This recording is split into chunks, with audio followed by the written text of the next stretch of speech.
Hello and welcome everyone. I'm Tom Bowley, Chief Market Strategist at earningsbeats.com, and this is Trading Places Live. It's Tuesday, August 9th, 2022, and I'm pre-recording this Trading Places Live for just a little bit later this morning. Currently, we do show futures a little bit mixed. Let's see.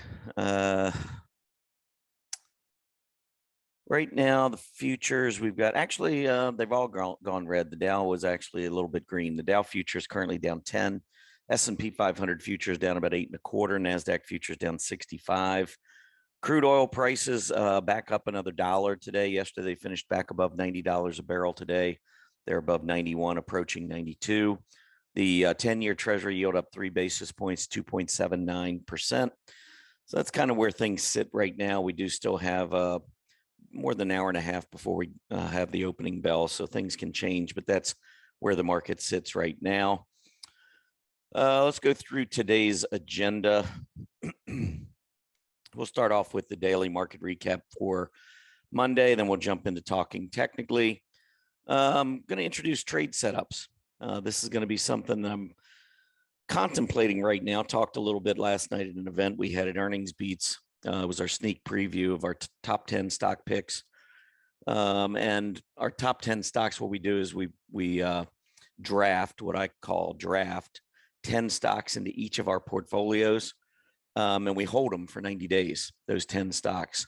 And contemplating a new portfolio where it's more trading oriented, where we're each week putting in different stocks to trade. So for those who are more interested in trying to find good setups each week, this might be one way to look at some of our, what I think are great chart lists where we do a lot of research. So anyhow, going to talk a little bit about that. Then we'll get into the earnings spotlight, wrap up the show with the 3 you must see. Before we get into any of that though, let me take you over to earningsbeats.com. For those of you that are new, if you go over to our website at earningsbeats.com, scroll down, we have a free newsletter. This is the Earnings Beats Digest. All you do, type in your name, email address, hit that subscribe button. No credit card required. You can unsubscribe at any time. This is a newsletter that comes out 3 times a week. It's Mondays, Wednesdays, and Fridays. Normally, we have it out by about 8:30 in the morning if I'm not running late. So we do try to get it out about an hour before the market opens. Very quick read, 2 paragraphs and a chart. We focus on things that are important to us, things like earnings, gaps, candlesticks, especially reversing candlesticks. And of course, just routine technical tests, moving averages, trend lines, that sort of thing. But we try to make it very educational. If you're interested, go in, make sure you sign up. The other thing is we do free events from time to time. And we're just announcing now that we are going to have a special event on Saturday morning at 10 a.m., August 27th. So it's going to be 2 weeks from this Saturday. And it's essentially a little mini Market Vision 2022. So if you've been to those, I talk about my forecast for the year. Well, talked about the bottom earlier back in June. Of course, the top back at the end of last year. So the whole idea behind this event on the 27th is going to be, where are we going from here? There's a lot of different thoughts out there, that maybe this is just a bear market rally, counter trend rally. We're going to go back down to new lows. Others believe the bottom's in, going higher, going to shoot higher. Where are we? What's going on? Take a look at the various things that are important in the market and just give my best guess where I think we're going to be by the end of the year, maybe into the beginning of 2023. Anyway, that event comes up again Saturday, August 27th, 10 a.m., and it's free. One catch. Got to be on the EB Digest newsletter because that's where we're going to be sending out room instructions so you can come and attend. So not only do you get a free newsletter 3 times a week, but when we have free events, this is the group we reach out to. So this is really important. Make sure you're signed up if you're not already. Okay, daily market recap for Monday. It was an interesting day. S&P 500 intraday tried to break out. This is the level we've been talking about for weeks. Once I felt the bottom was in, went sideways for a little bit. When we broke out, at that time I said, watch 41.75, 41.80. Actually, the actual level, I think, was 41.76 on the close, 41.77 intraday. Yesterday, we got up to a high, I think it was 41.86. We had the breakout intraday. We failed. That's not a good sign. You know, I'm bullish. I've said I'm bullish. I said this was the bottom. I believe we're going back to all-time highs based on what I'm seeing right now. Yesterday's candle, however, changes my tune short term. Short term. I don't like false breakouts. I think the market's got to prove that it's ready to go. It's got to go up and actually take out those highs and close above those levels, and then I'm okay. But I don't like it when we get these intraday moves above key resistance and we fail. That, to me, is a setup for a pullback. Watch that rising 20-day moving average. I think that's going to be a key. Really, as we move forward, if I'm right about the market moving higher and we're trending higher, that rising 20-day moving average should give us some support. And literally just below that rising 20-day moving average, maybe on an intraday basis at some point, we could go down and test that 4,000 level. Maybe even intraday go a little bit below it. So that's what I'd be looking for on a pullback. I doubt that it gets much deeper than that. And instead, I would be looking at that point to bounce off the 20-day and back to new recent highs. But just beware, false breakout above a key resistance level, short-term resistance level, that can be a problem in the near term. NASDAQ's already taken out that high. In fact, the 20-day moving average now is getting up close to that high. So if the NASDAQ were to pull back, that 20-day test would really be almost a price support test as well. Mid caps down, or we're up about 16. You can see the bifurcated action, by the way. Dow up 29, S&P down 5, NASDAQ down 13, mid caps up 16, small caps up 8. So a little bit all over the place, but mostly near the center line. In other words, not really a whole lot of action either way at the close. From a from a sector perspective, real estate up about 0.75%, communication services up about 0.6%, materials up a little bit more than 0.5%, energy up right around 0.5%. Those were your leaders. Not really the groups that I want to see leading. Communication services is nice, but you can see on there, looks like we had a false breakout on communication services as well. And then the laggard, technology. Technology, the big laggard yesterday, and the primary reason were the chip stocks. Semiconductors did not have a good day. We got a warning from NVIDIA. And now this morning, just to let you know, we've got another warning coming out of the chip sector, and that is from Micron.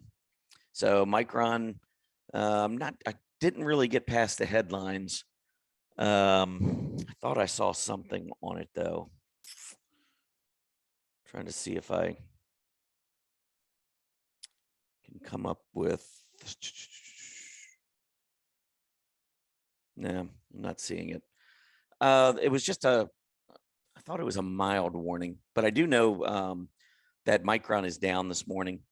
NVIDIA is down. Chip stocks are down again this morning. That's why the NASDAQ is down more on a relative basis in terms of futures. So anyway, technology likely to be under pressure again at the open because of the chip stocks. But this is a group that's been leading. It's due for a pullback. I don't have any problems at this point with a short-term pullback. Like I said, based on the way the S&P 500 traded yesterday, I was telling the folks last night at our event, I honestly wouldn't be shocked if the S&P were down 100 points or close to it. Now, I don't know if that all comes in one day, but losing 100 points would only be 2.5% roughly. So I'm not overly concerned about short-term weakness at this point, given the length of this rally, the duration. And I'm not opposed to this market getting some bad news, opening down and just taking off. I think that's possible. I just think right now, this is not the time, in my opinion, to be in leveraged ETFs on the long side. You know, those juiced ETFs. I think there's way too much risk at this point in the short term to be in those. I only go into a leveraged ETF when I feel like the market is, when I have a really excellent entry point. Like if we pulled back and we got down to the 20-day moving average, or better yet, if we went through the 20-day moving average intraday and came back and closed above it, that's when I would be more interested in going in with a leveraged ETF, especially I'm a big fan of the NASDAQ going forward. So I wouldn't be at all surprised to maybe see a bounce off the 20-day, another move to a high. So that's what would maybe entice me to get into a leveraged ETF again. I don't want to get into leveraged ETFs and hold them, even if I think the market's going up over time, because of the erosion.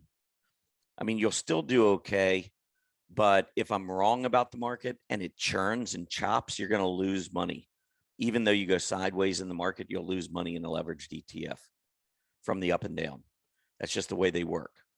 They use derivatives in order to mock the pricing of the underlying index at a 2-to-1 clip or 3-to-1 clip.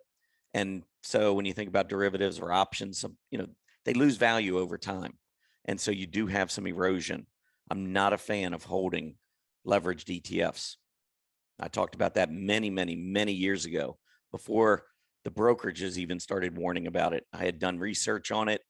It's just not a great long-term holding vehicle. I would much rather. The thing is, if you get an ETF, a leveraged ETF on like this 20-day test where it keeps going up day after day, these leveraged ETFs are golden, because the index might go up 5%, and you'd think a 2-to-1 leveraged ETF would go up 10.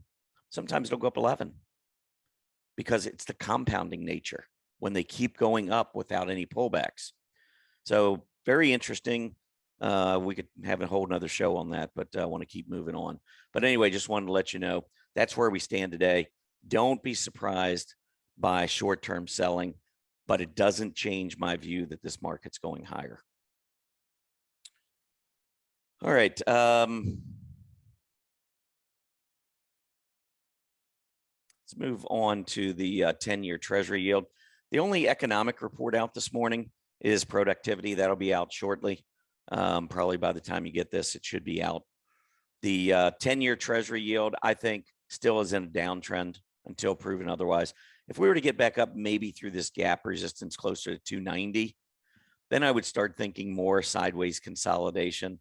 But otherwise, I'm expecting this to go down over time. I think by the end of the year, the 10-year Treasury yield could be back down to 220, 230. I wouldn't be surprised. I think the Fed will, let off the gas in terms of the rate hikes. I've said before, I think there's even going to be talk at some point of deflationary pressures. And I had somebody ask me, I think might have been one of the YouTube videos, there may have been a question that came up and said, why deflation? And I thought I talked about it, but essentially what I'm looking at is demand slowing and a lot of the supply chain issues catching up to the point where companies build inventories. And if you start to build inventories because you believe that demand is X and then demand comes in below X, you end up building inventories. How do you get rid of inventories? You lower prices. You don't want to sit there with inventory, so you lower prices. Prices start coming down. And so that could be the next talk. And then when you start seeing that, rates drop, and then deflation becomes the issue. So I think before you know it, probably sooner than you think, that we're going to move away from the whole inflationary discussion. And with the recession that I think we're already in, I mean, call it what you want. I think that combination, along with supply chain issues being resolved, or at least getting better, I think that combination is going to lead to a build in inventories and potentially deflation. All right, S&P 500, let's just move on. Talking technically, let me just show you what happened yesterday. I'm going to shorten the chart so it's easier to see this false breakout. But here is, maybe go out just a little bit further. All right, so we annotate this.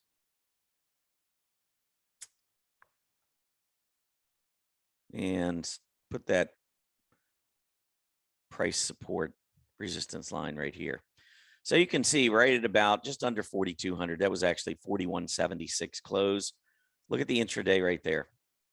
The high was 41.86. So intraday, it looked like we were making a big breakout. We failed, went back and closed near the low of the day. That type of reversal, I mean, we had almost the exact same candle 4 days earlier. Looks very similar, and we went higher. Well, the one difference is here, this was not a false breakout. We didn't even set a high above the prior day. So I don't know, to me, it was just a little bit of profit taking off this candle, really nothing else. I think this is a little bit bigger deal. Not to say that we can't go through. We certainly could, but I'm not going to be leveraged to see if we can get through. I would rather wait and actually see that move. And if we see that move, I'll be back in much more heavily on the long side. I just have to see it first. I'm not going to assume it at this point. I'm more of a short-term trader. So I got my own beliefs about the short-term market, the mid, kind of medium term, intermediate term, and then long term. I mean, even throughout the entire cyclical bear market, from the very beginning, I said, long term, if you're buy and hold, you can hold through it if you want. To me, this is not a secular 10, 12 year kind of a bear market. This is a 3 to 6 month bear market. It went on for just under 6 months. So I believe we're going back up. But short term, I don't like this. If I'm just looking at this chart, I don't like that false breakout. Don't know how I can be much clearer. All right.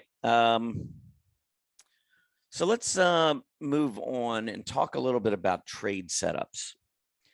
So I mentioned at the top of the show that we're thinking about doing a new portfolio where we do trade setups. And what I would do, and I've shown you all before how we can do the CandleGlance.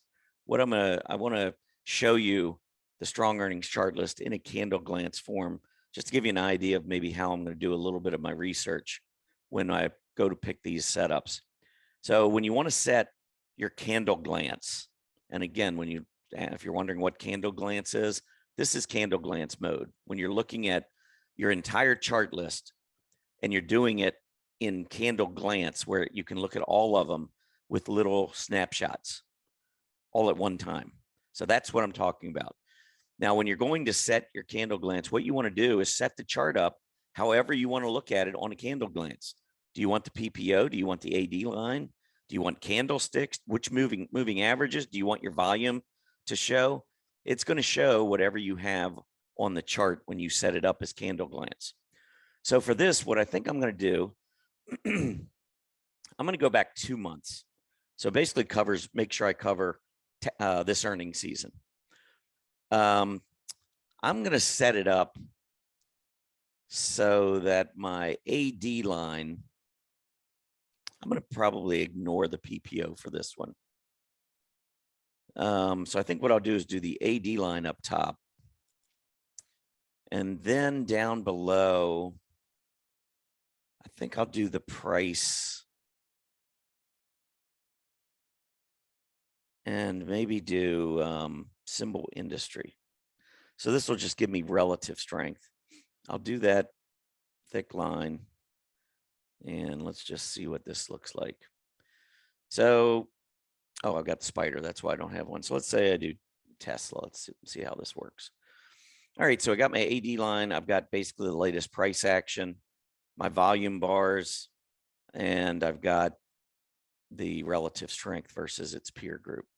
Okay, now once you've set this, then you go in here and you click on this plus button and you type in CandleGlance. And there it shows. I'm just going to click on that. Now it's asking me, do I want to replace it or I just want to cancel? If I cancel, then I'm just reversing what I just tried to set up. I want to replace. So this other CandleGlance that you saw that I always open the show with, I'm going to replace it with this CandleGlance. And so now I can go to my Strong Earnings chart list, which I have told members I will be updating today. Should have that ready for download later today, which will include probably another 300 new charts from all the earnings that I've gone through and reviewed the last 2 weeks. But anyway, we can go in here and then I can view all CandleGlance. And now I've got my AD line, I've got my price action, I've got my volume, and I've got relative strength. So really what I want are AD lines going up, relative strength going up, and then potentially a pullback down to the 20-day. So for instance, yesterday, had I looked at this, Bricksmore property would have been a really interesting trade. Nice uptrend.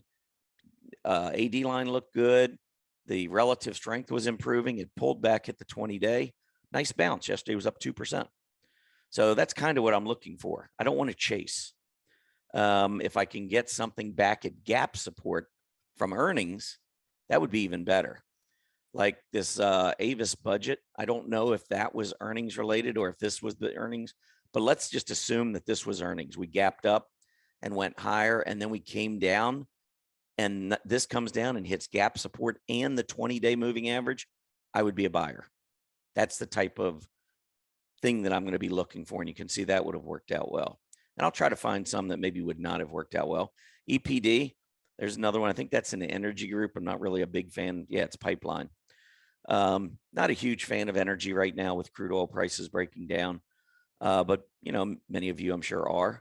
And here was a pullback on an energy stock right back to the 20-day moving average.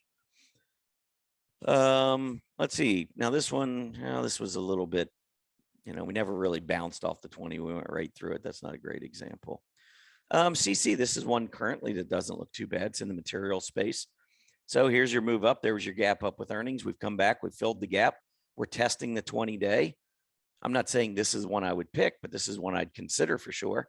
Because now what I would look for is a bounce off the 20, go back up here to around 37, 37 and a half. That'd be a good 6, 7, 8, maybe even 10% move to the upside.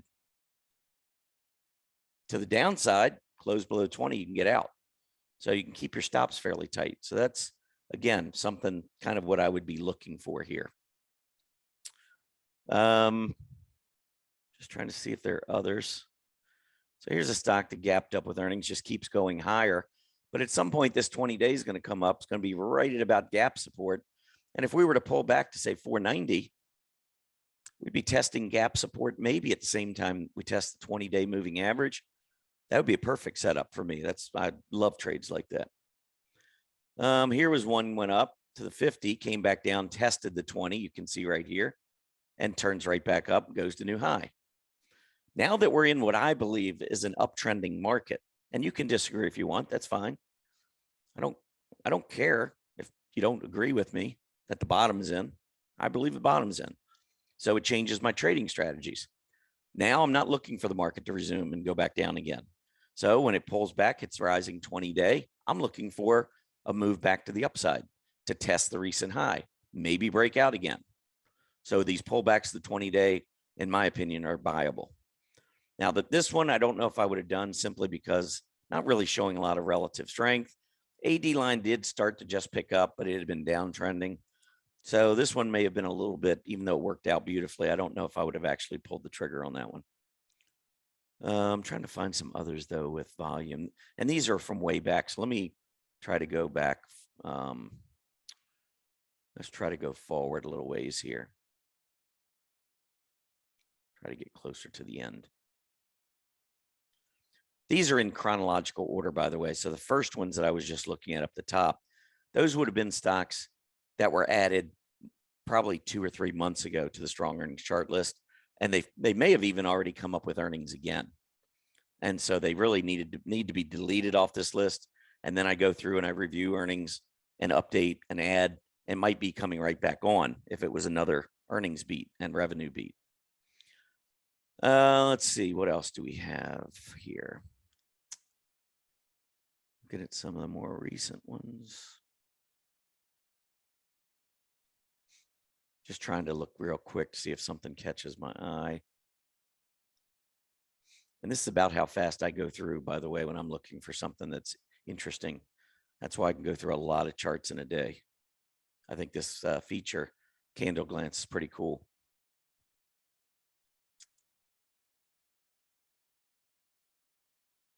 Yeah, I'm not really seeing anything at this point. GIS would have been interesting. You got this move up, and then you pull back right to the 20-day, go back up to the recent highs. And GIS is better for some because it's not a big, fast mover. A lot of folks aren't, looking for something that's going to rip to the upside because they're afraid it's going to rip to the downside as well. You don't want to lose your capital. So trading some of these more defensive stocks like General Mills, they take a little longer to pull back, but then when they hit support, you might have to hold them a little bit longer to get your 3 or 4 or 5%. But the flip side of it, the reward or the benefit, is that for the most part, you don't have to worry about waking up to one of these stocks being down 10 or 15%. Just doesn't usually work that way with the more defensive plays. Here's ACCD. This would have been a very interesting one. Big moves, nice volume coming in, then pulls back and never closes below the 20, just kind of hugs that 20 and then right back up again. I mean, this is from under $9 and it just hit over 12 yesterday. We're talking about in just a few weeks, 33% on your money. That's a pretty nice move. I mean, in full disclosure, I would never hold it probably that long. If it was up 5-10%, I probably would have been out. I mean, AYI here, Acuity, nice move up. This one actually came down yesterday early, hit the 20-day moving average, bounced. Levi, I don't know what news that was, but basically that one looks pretty good. Came down, hit the 20, bounced. Hit the 20, bounced. I'm trying to find one that looks good like right now, today.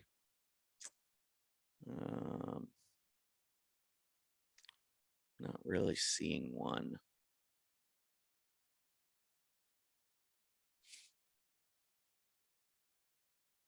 I like Danaher, not today, but I just like this gap up, the pullback. I think this 270 level would be very interesting. The 20-day as well. I mean, I wouldn't mind having 2 entries on the stock, the 20-day and the 270 level. I think Danaher looks pretty good. Here was PPG Industries with the big gap up with earnings. This one actually came down, and I can't tell if it quite hit gap support. Pretty darn close, though. But still nothing that I'm seeing right now.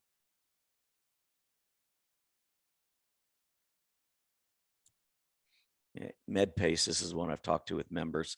This was the earnings. See this strong AD? I actually pointed this one out to members when it went down into the 140s here, saying that they'd beaten top line, they had beaten bottom line, and yet the stock was still down intraday, and it could rally based on its strong AD line. Look at that hammer it printed, then went up. Anyway, that's the type of thing I'm going to be looking for. Actually, this RRC doesn't look too bad right here on the 20-day after breaking out. So that would be one maybe to consider. But anyway, that's something we're going to be looking at going forward. Just a quick note on earnings. First of all, Novavax, that's one I just wanted to point out real quick, that in pre-market is absolutely getting crushed. I think they forecasted revenues to be about half of what was expected, 31% decline. So you got to definitely be careful with earnings right now. Last thing I wanted to do is go through the 3 you must see. So I'm going to start off here with Tyson Foods. Got hit. This one actually has pretty good AD line. I was looking to see if it would recover back, get back up above these prior lows. It did not, broke down with big volume. So I'd probably let it go at this point. NVIDIA had the warning yesterday, gap down. It's looking to gap down again today. I'd watch around 165. This pullback right here, I would not want to see. NVIDIA is one of the leaders in the semi space. So let's hope we get another one of these hollow candles. Gap down with a hollow candle would be fine. TCOM, Trip.com, had a big earnings report, gapped up. It's been sideways consolidating, but I really like this one anywhere down around 24, 24 and a half. All right, that's it for me. Listen, have a great day, everybody. I'll be back tomorrow over at earningsbeats.com. If you want to join that show, go over here, and at about 8:45, anywhere between 8:45 till 9, just come into Trading Places Live, click on the link that we provide you, and you can jump into the room and join me for the show. Have a great day, everybody. Happy trading. Hey, Grayson Rose here with StockCharts. Thank you so much for watching. I hope you enjoyed that video. If you did, consider giving it a like down below, maybe leave us a comment, and if you're new to the channel, you can subscribe at the link up above. We're going to bring you daily content from an incredible collection of technical analysts and financial experts.